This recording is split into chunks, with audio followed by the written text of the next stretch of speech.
Bien, bonjour, bienvenue à tous. Nous allons ouvrir cette séance qui est consacrée aux tumeurs neurogénétiques de la base du crâne, mais au préalable, nous allons entendre Philippe Massin pour le procès-verbal de la séance précédente.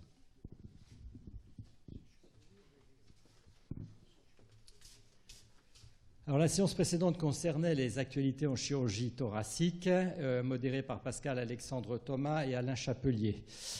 Donc, le premier exposé concernait par Marcel Dahan la base de données nationale en chirurgie thoracique EPITOR, histoire et développement récent. Donc, c'est une base de données remplie par 83% des centres de chirurgie thoracique, ce qui nous laisse un petit peu songeur parce que nous, en orthopédie, on est marge à 2%. Donc, on peut prendre exemple. Donc, commenté par Pierre-Emmanuel Falcoz, question par Pierre-Emmanuel Falcoz, Jacques Caton, François Dubois et M. Payon de Rouen.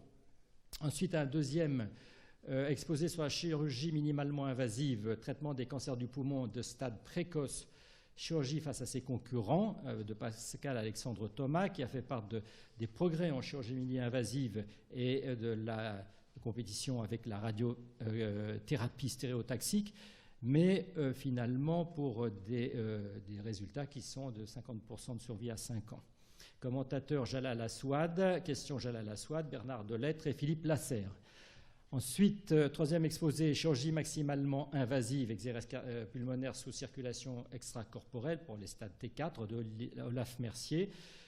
Donc, rien de nouveau, c'est une chirurgie qui est peu pratiquée, avec des taux de survie également plus faibles que dans la précédente. Commentateur Gilbert Massard et question de Gilbert Massard.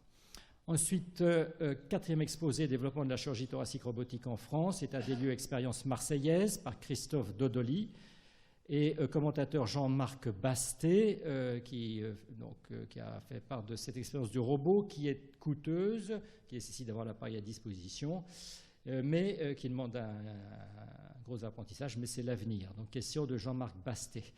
Et enfin, un exposé de Édouard Sage, transplantation pulmonaire, donneurs et receveurs marginaux, de l'intérêt de la perfusion ex vivo, commentateur Sacha Musso. Et c'est une communication intéressante qui montre qu'un traitement particulier des greffons pulmonaires permet d'augmenter leur disponibilité, leur qualité, d'augmenter les possibilités de greffe, technique donc très intéressante, chère malgré tout et pas remboursée pour le moment. Question de Pascal-Alexandre Thomas. Voilà, je vous remercie. Merci à Philippe Massin. Il nous faut adopter ce procès-verbal. Qui s'oppose à ce procès-verbal? Qui a des remarques à faire? Donc le procès-verbal est adopté. Je vais passer la parole à Philippe Marre. Alors, j'ai trois choses à vous dire. Premièrement, à Bordeaux, pour ceux qui viendront, la réunion professionnelle aura lieu à l'hôpital Saint-André et non pas à l'hôpital Saint-Marc. La seconde, c'est que nous avons reçu 2 ouvrages, l'un de Vladimir Mitz, intitulé « La transgression des frontières du corps » sur la chirurgie esthétique, et l'autre de M. Gérard Fauconnier, qui retrace la vie de Paul Reclus, un de nos ancêtres au XIXe siècle, qui a été secrétaire de la Société des chirurgiens de Paris.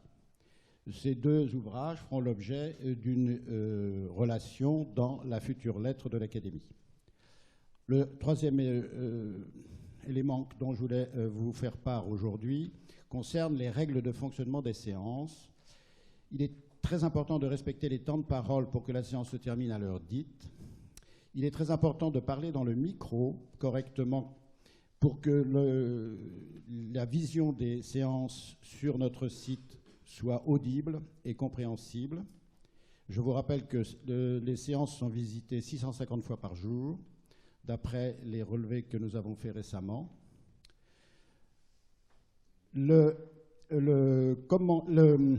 Chaque communication devrait faire l'objet d'une rédaction sous la forme d'un article publié dans les e-mémoires. Actuellement, ces articles sont publiés en français avec un résumé anglais, mais ils ont un impact factor faible de ce fait, mais ils sont tous pourvus d'un numéro DOI qui leur donne quand même une audience internationale.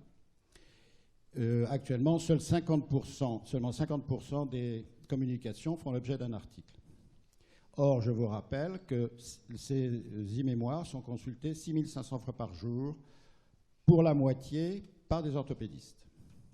Enfin, il est très important de limiter le temps de commentaire à 5 minutes, de manière à ne pas refaire l'exposé, mais au contraire, en aborder un aspect différent qui lance la discussion. C'est l'objet de ce commentaire par une personnalité différente de celle du présentateur. Je vous remercie.